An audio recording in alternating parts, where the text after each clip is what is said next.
On the show today, the U.S. attacks Iran-backed facilities in Syria. The U.S. military has conducted what they refer to as self-defense strikes on 2 facilities in eastern Syria that they say are used by Iran's Islamic Revolutionary Guard Corps and Iranian-backed proxy groups. Plus, President Joe Biden is facing domestic pressures over foreign conflicts. 9 members of Congress, mostly from the progressive wing of Biden's Democratic Party, voted against a resolution backing Israel and condemning Hamas. And later, what happens to Russian soldiers in Ukraine who don't follow orders?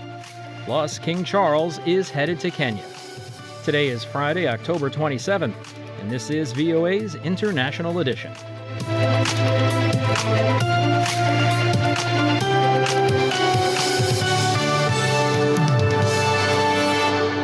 From VOA headquarters in Washington, I'm Steve Karesh. A developing story out of the Pentagon. Late Thursday night in Washington, the Secretary of Defense announced that the U.S. has attacked facilities in Syria used by Iran's Islamic Revolutionary Guard Corps and affiliated groups. For more, I'm joined by VOA's Pentagon correspondent, Carla Babb. That's right. The U.S. military has conducted what they refer to as self-defense strikes on 2 facilities in eastern Syria that they say are used by Iran's Islamic Revolutionary Guard Corps and Iranian-backed proxy groups.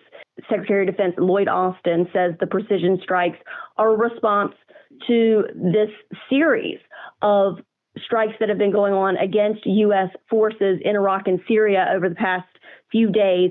Our latest tally that I have from multiple officials is that at least 17 attacks have occurred in Iraq and Syria over the last few days. Because of this, because of all of these injuries and this death, the secretary said that there is safety of U.S. personnel is a priority, and he said that the president directed these strikes that happened tonight because he said that he wanted to make clear that the United States will not tolerate such attacks and will defend itself, its personnel, and its interests. And is the Pentagon saying that the previous strikes on American forces in the region originated from these facilities in Syria?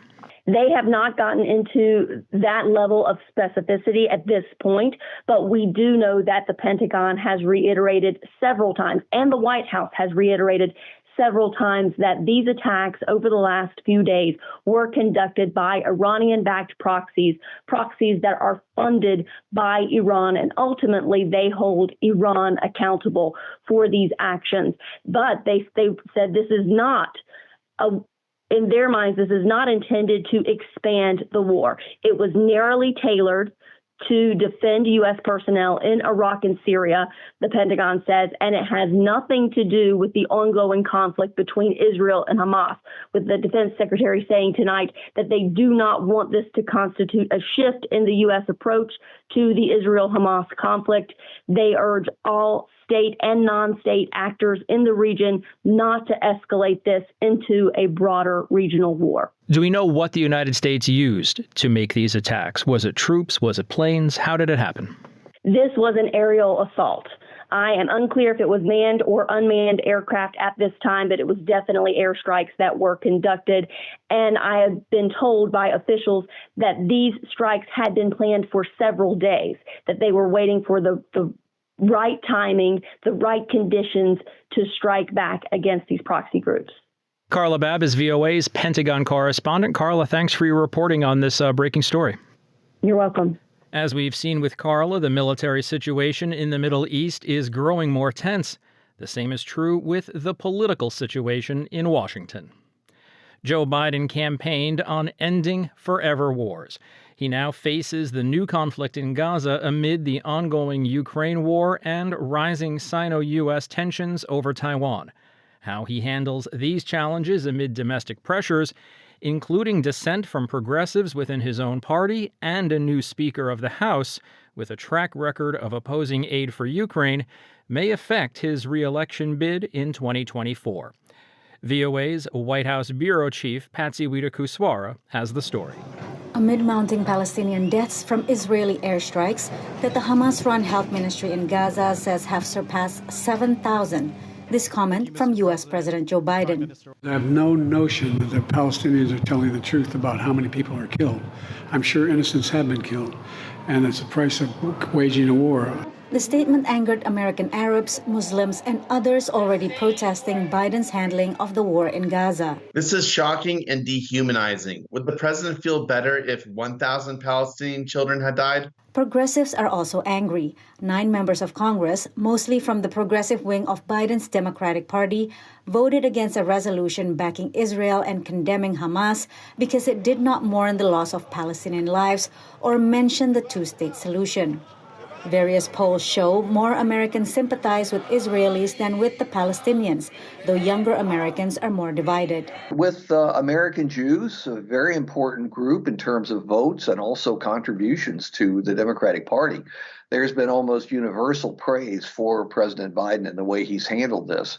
Republicans in Congress are increasingly skeptical of Biden's commitment to fund foreign wars, including newly elected House Speaker Mike Johnson, who is again sending more money to Ukraine without conditions, but is sympathetic to Israel. The first bill that I'm going to bring to this floor in just a little while will be in support of our dear friend Israel, and we're overdue in getting that done. The share of voters who approve of Biden's handling of the issue has increased by 9 percentage points since the days immediately following Hamas' attack on Israel. How the war in Gaza will impact Biden's re-election bid in 2024 will depend on whether the conflict can be contained.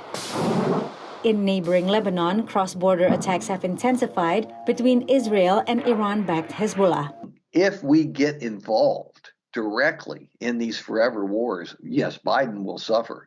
As long as he keeps American troops out of the line of fire, I don't think it will be nearly as controversial, and I don't think it will be a major factor in people's votes. Sabato added another key factor, whether Palestinian deaths can be minimized and humanitarian aid delivered. Patsy Widakuswara, VOA News at the White House. French President Emmanuel Macron is seeking to promote his proposal to defeat Hamas and other terrorist groups. His suggestion came as he completed a visit to Israel, the West Bank, Jordan, and Egypt. VOA's senior diplomatic correspondent Cindy Sain has the details. During his visit to the Middle East this week, in the wake of the October 7th Hamas attacks that killed 1,400 Israelis, French President Emmanuel Macron made headlines by suggesting that the international coalition to defeat the Islamic State group widen its scope to also target Hamas. On the basis of this experience, let us build with all the states which are ready to help. Today, Israel, but all the countries in the region, to fight against terrorist groups, including Hamas, to share information, to identify these terrorists and neutralize them. Macron's office clarified that the proposal was not about sending troops on the ground, but that it rather would involve sharing intelligence and combating the financing of terrorism. The U.S. State Department designated Hamas a terrorist group in 1997. The European Union and other Western countries also consider Hamas to be a terrorist organization. But Hamas has received verbal support from Turkey and Arab countries such as Qatar and is backed by Iran. Bruce Hoffman, an expert in counterterrorism with the Council on Foreign Relations, said he doubts Macron's idea will win much support among Arab countries because of the outrage over Israel's retaliatory attacks on Gaza. He spoke to VOA via Zoom. I think given how messy Gaza is now with the destruction that's been caused, with the displacement of populations, it would be very difficult for many countries to commit to any kind of active role in Gaza's future or in countering Hamas. Catherine Zimmerman, a counterterrorism expert with the American Enterprise Institute, told VOA that finding any practical solution to stopping Hamas terror would be a huge challenge. She spoke to VOA via Zoom. It's a very difficult needle to thread, and I actually think it might be impossible with Hamas itself, where the group's mission statement it's not to advance the Palestinian cause, but in there is the idea of destroying Israel. And so it would literally mean transforming what Hamas is in order to deal with this terrorism problem. U.S. President Joe Biden has repeatedly called for another step that Macron has also backed, a revival of the two-state-based Israeli-Palestinian peace process once the Gaza war is over. Cindy Sain, VOA News. And here are some more stories we're following from around the world. At least 18 people were killed Wednesday night in mass shootings at a restaurant and bowling alley in the northeastern U.S. state of Maine, sparking a massive search for the suspect, who is a trained firearms instructor. Meanwhile, authorities urged residents to lock themselves in their homes. Businesses and schools announced closures on Thursday. Media watchdogs and journalists in Zimbabwe are angry after members of the vice presidential security detail ordered journalists to delete photos and video of second vice president Kembo Mohadi collapsing at a campaign rally on Saturday. As Mohadi was airlifted to an unknown destination for medical attention, the security detail rounded up journalists and ordered them to wipe out recordings of the event. Malawi is seeing a spike in cholera cases, this just 2 months after the government lifted a public health emergency declaration that had been in place since early 2022. And in an emergency session of the Terrorist Financing Targeting Center this week, the U.S. called on allies in the Middle East to increase efforts to cut off outside funding for Hamas. Israel's military briefly entered northern Gaza late Wednesday night into Thursday morning. VOA's Rick Pantaleo spoke with correspondent Linda Gradstein in Jerusalem for an update. The Israeli military says its troops and tanks briefly entered northern Gaza overnight into Thursday, hitting several militant targets as a wider ground incursion loomed after more than 2 weeks of war. What have you heard about this, Linda? Well, this was a limited ground incursion of tanks, and it was the first ground incursion, but it's not what we've all been kind of waiting for. It was limited. It was just over the border, and then it came back. Israel said it was looking for Hamas infrastructure, and it apparently found some of the openings to the tunnels. Hamas has a whole network of tunnels running underneath northern Gaza. So it was looking for that, and Israeli officials said it was paving the way for the ground invasion, which is still to come. Speaking of tunnels, I understand that security experts are saying that one of the biggest challenges facing Israel, should they implement a ground war in Gaza, is the Hamas tunnel network, hundreds of kilometers long and up to 80 meters deep, and it has been described by one freed hostage as a spider web. Can you tell us about the Hamas network of tunnels and what role they might be playing and what role they are playing in the conflict? Yes, so these tunnels were obviously built over many years. Hamas apparently even has like special telephones where people in the tunnels can speak to each other without it being detected by cell phone networks or, Israeli spy equipment. And that's believed to be where most of the Hamas fighters in Gaza are holed up and kind of waiting for the Israeli ground troops to go in. And that could be one reason why Israel is waiting for a large-scale ground invasion, because it's going to be very difficult. Hamas is going to have the advantage once that ground invasion starts. And if, they're in all of these tunnels, they can just pop out at any point and attack the Israeli forces. I did see today that Israel has some new weapons that it's planning. One is called like the sponge, and it's something that can kind of seal off the tunnels.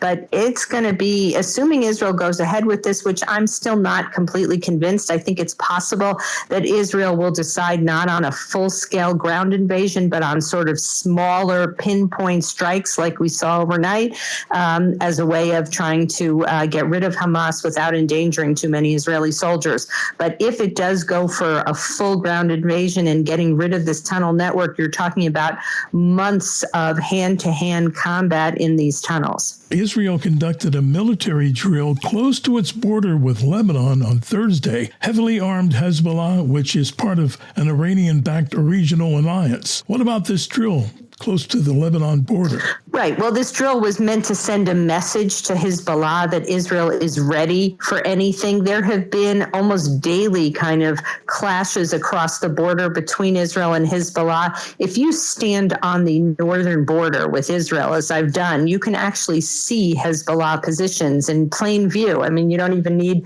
binoculars. But at least so, and Israel has clashed with Hezbollah. They've sent over anti-tank weapons. Israel's responded with artillery fire. And Israel says that at least 30 Hezbollah gunmen have been killed since the war began. At the same time, it doesn't seem that Hezbollah really wants a full-scale war with Israel. Hezbollah has at least 150,000 rockets that can reach any part of Israel.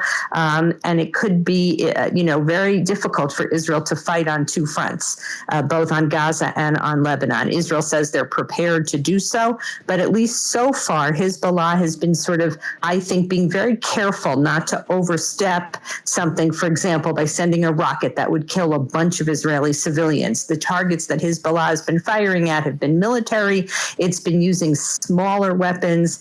Again, that could change, but the sense right now is that Hezbollah does not want a war with Israel. That's VOA's Rick Pantaleo speaking with Linda Gradstein in Jerusalem.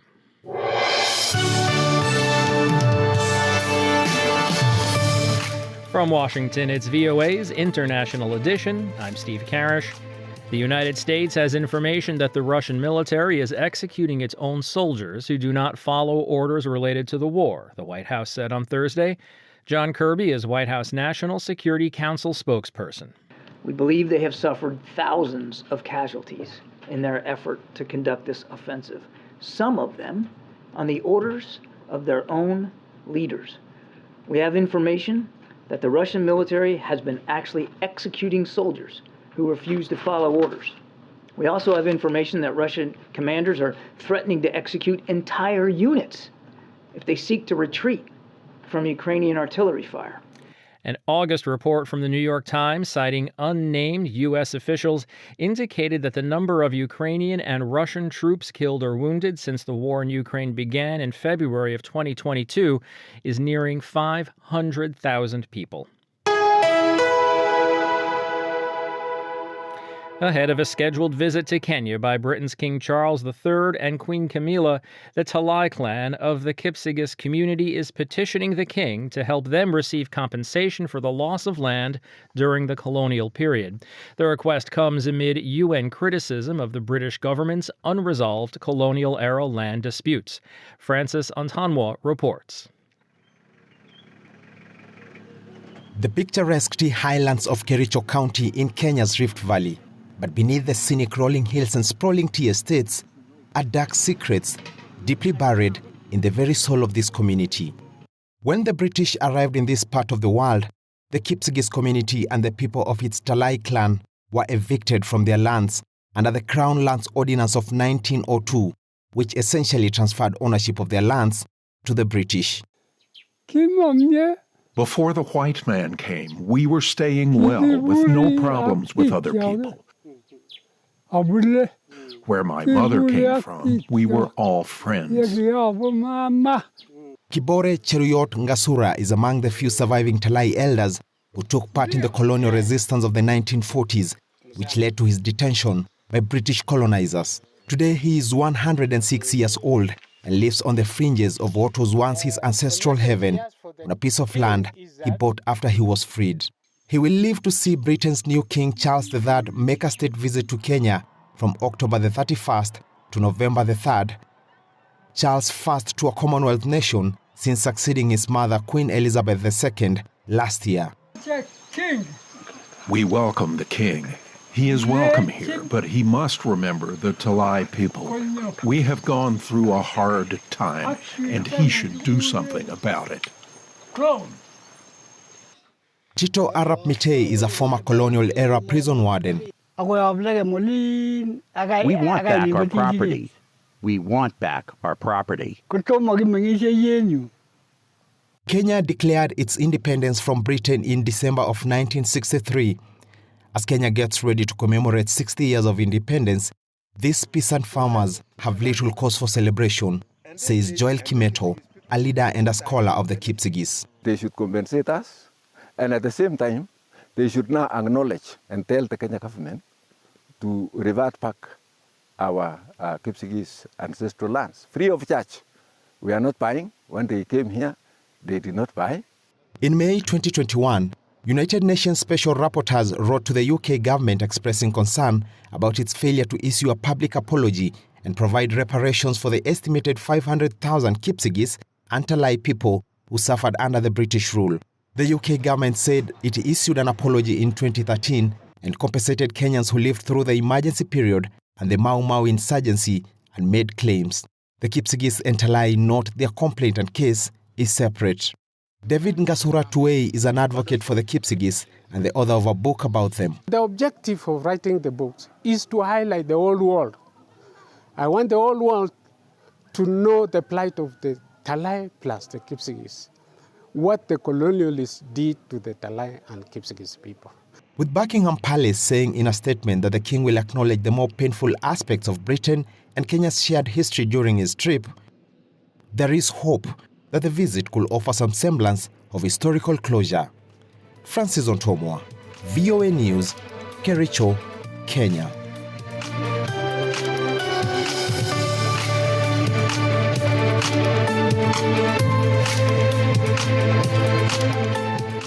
And that's going to wrap it up for us today. This has been International Edition on the Voice of America. On behalf of everyone at VOA, thanks for joining us. For pictures, stories, videos, and more, follow VOA News on your favorite social media platform and online at voanews.com. Until next time, I'm Steve Karesh in Washington. Stay safe and have a great day.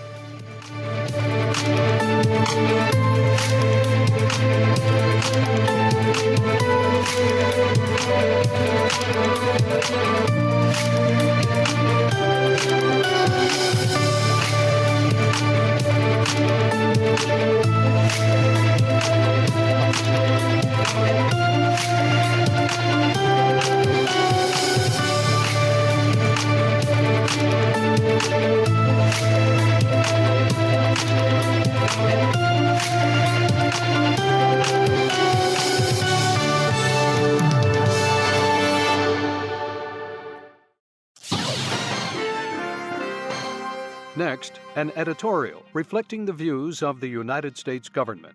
The United States believes the United Nations has a crucial role to play in addressing the crisis in the Middle East, precipitated by Hamas's appalling terrorist attack against Israel on October 7th. The United States has put forward a resolution that sets out practical steps that we can take together toward that end, said Secretary of State Antony Blinken. First, we all recognize the right and indeed the imperative of states to defend themselves against terrorism. That's why we must unequivocally condemn Hamas's barbaric terrorist attack against Israel.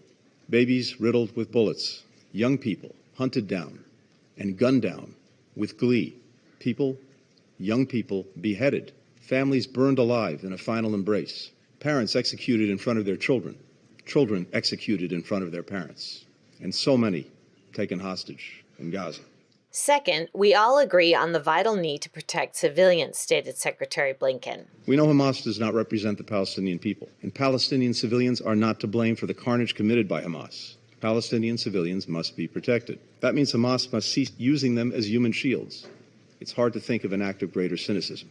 It means Israel must take all possible precautions to avoid harm to civilians. It means food, water, medicine, and other essential humanitarian assistance must be able to flow into Gaza and to the people who need them. It is also critical that this conflict not widen, said Secretary Blinken.